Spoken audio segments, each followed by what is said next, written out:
Imagine you're standing at a crossroads inside your own head.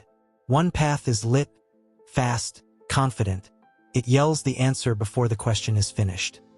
The other is quieter, slower, and asks you to check the map. Daniel Kahneman's thinking, fast and slow, hands you the map, the flashlight, and a set of surprising mirrors that show how those two inner travelers, the fast one and the slow one, shape everything you think, decide, and remember. Read this next, and today, in about 11 minutes, we're going to walk through that map. We'll crack open Kahneman's big idea, linger on the clever experiments that make you squirm and smile, and pull out the parts that matter for your life. The choices you make at work, in relationships, and when you scroll past the Buy Now button.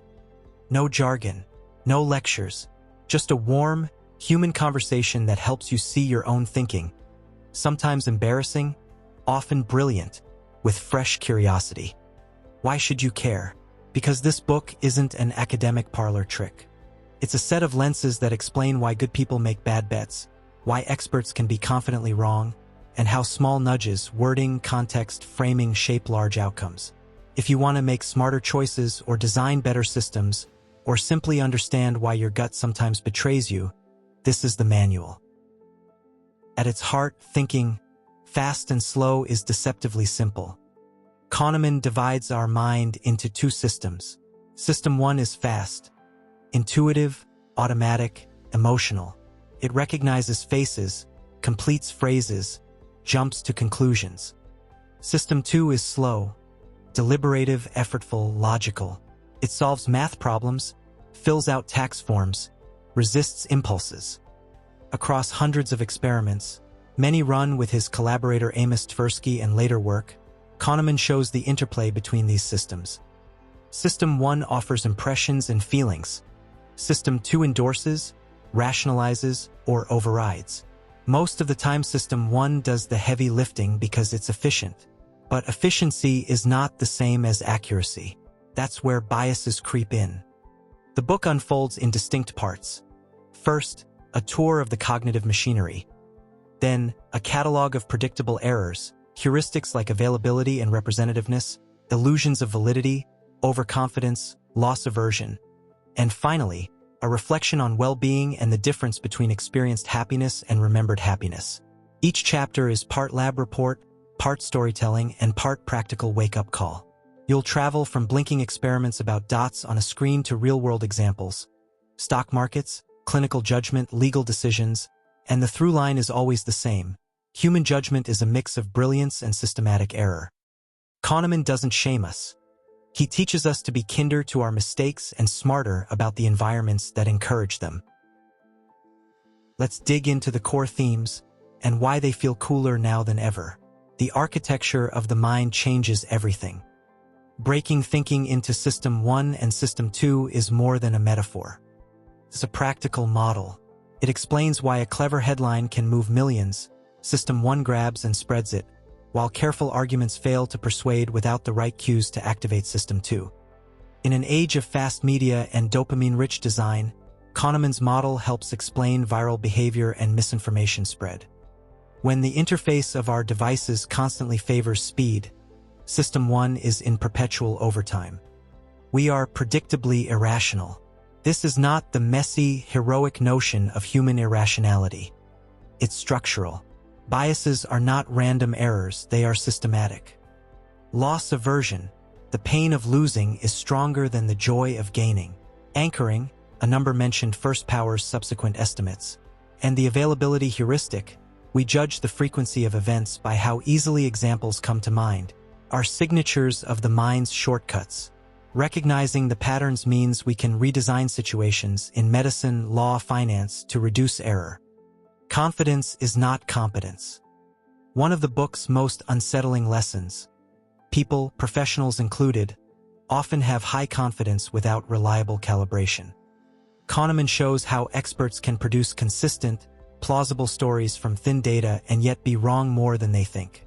This matters for leaders, juries, executives, any place where decisions cascade into consequences. Two selves, experience versus memory. Kahneman's later work, summarized here, draws a line between the experiencing self, what you feel moment to moment, and the remembering self what you recall. A vacation's end, its final moments and peak pleasures, shape our memory of it far more than its total minutes. That's a powerful idea for anyone crafting experiences, parenting, or designing products. The story we keep is often a highlight reel, not an honest timeline. Nudges and ethics. Kahneman's findings have inspired behavioral economics and policies that nudge people toward better choices. But there's a moral dimension. If we can steer decisions through choice architecture, who decides the direction? Kahneman equips us to be discerning designers, not manipulators. Contemporary relevance. In AI-era decision systems, Kahneman's work becomes a checklist. Automated systems can amplify biases if trained on human decisions. Human overseers should be aware when our mental shortcuts are baked into algorithms. The book helps technologists and citizens ask better questions about fairness, explainability, and responsibility. What makes thinking fast and slow not just influential but delightful is Kahneman's voice. Precise, curious, lightly self-deprecating, and generous. He's a scientist who loves good examples. The book balances three creative strengths. Experiment as story. Each experiment is treated like a tiny narrative. You meet participants, you see the setup, and then there's the payoff. A moment where intuition and evidence disagree. Those little reveals are the book's theatrical beats. Accessible rigor. Kahneman refuses to dumb things down, but he also refuses to drown the reader in equations. He brings mathematics down to the level of images and metaphors that stick. You don't need a PhD to feel the conceptual force. Moral imagination. He doesn't just catalog errors.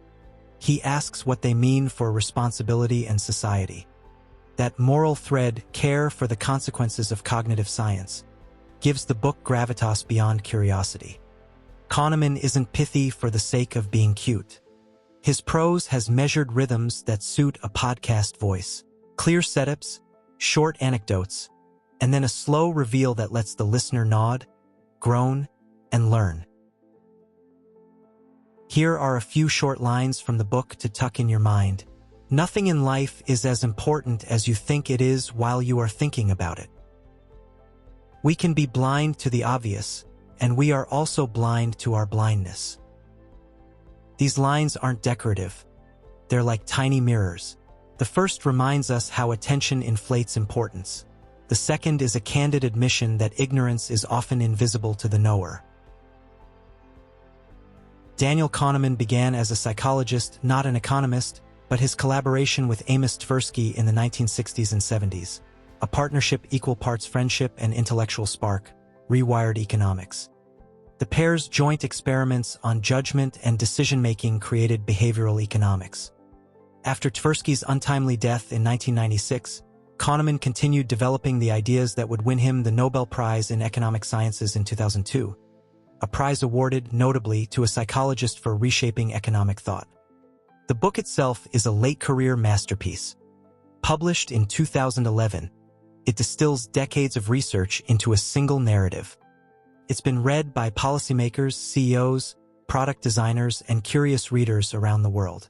It's also a quiet model for how to write about science for the public, rigorous, humane, and wise. A small anecdote: Kahneman's experiments often relied on deceptively simple setups.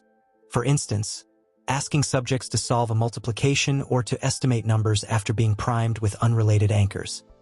Those tiny setups produced robust, repeatable effects, which annoyed skeptics at first, until replication confirmed the depth of the phenomenon. The lesson: a clever question asked well can reveal the architecture of the mind. Culturally, the book has spawned an ecosystem: courses, workshops, and a generation of nudge policies. It's been used to redesign forms at government agencies, shape fundraising efforts, and even tweak the layout of supermarket aisles. That's a rare kind of influence for a single work. If you take one thing away from thinking fast and slow, let it be this: you are not a single thinking machine, you are a duet. Sometimes the duet harmonizes beautifully, in rapid recognition, moral intuition, creative leaps. Sometimes the duet fights, and the fast voice seduces you with ease while the slow voice is too tired to object. The real skill is not to eliminate System 1 or to idolize System 2. It's to create conditions where the right system shows up at the right time. That means designing environments, habits, and institutions that protect against predictable errors and training yourself gently and patiently to pause when it matters. So next time you make a big decision, watch your inner speedster. Ask, is this a question for fast intuition, or do I need a slow, careful check? In the space between that question and your answer lies the power to nudge your life toward better choices. If this conversation intrigued you, go pick up Thinking Fast and Slow. It's one of those rare books that keeps giving every time you revisit it. We've put an Amazon link in the description below to make it easy. Grab a copy, read a chapter, and notice where your mind trips up. If you enjoyed this episode, please like, subscribe, and share it with someone who'd benefit from understanding their own thinking. Thanks for listening, and be kind to your two selves.